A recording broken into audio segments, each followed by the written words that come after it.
Hello, Dawn here. I just want to tell you a little bit about my new book, According to Yes, and how I came to write it. But when I was about 18, I went to live in New York City. I had a scholarship at a school, and my mum and dad gave me 100 quid, and I earned another 100 quid being a chambermaid, and I went to New York City, and of course, my money ran out. After a couple of weeks, mainly, I have to say, spent on pizza. And I knew that if I didn't raise some money, I would have to come home and not complete my course. So I had to find a job. And the job I found was being a nanny. And of course, I got the nannying work because I'm British and because I think they thought I was Mary Poppins. I'm not Mary Poppins, I've never looked after a kid, and I was actually pretty pants at it. But anyway, I got this job and I got quite a lot of money for doing it.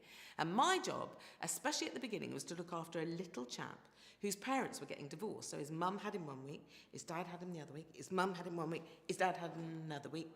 And during the weeks that his dad had him, it was my job to pick him up from school, bring him home, cook for him, look after him, had the keys to their flat, everything. And I was right inside their lives. And so I've taken that as my jumping off point for this book, about a girl who goes to live in New York City. Actually, my character, Rosie, that I've written about, is running away from something a bit difficult for her at the very beginning of the book. And she runs to New York City and she starts to look after a couple of twins in a family called the Wilder Binghams.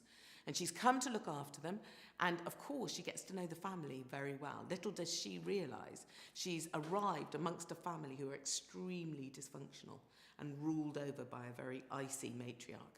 And so Rosie and the matriarch are like this. And so my character, Rosie, arrives like a breath of fresh air from the east, and she opens the windows and she explodes a bomb inside that family. And so that was my jumping off point. That's my story, kind of. And then loads of sex happens.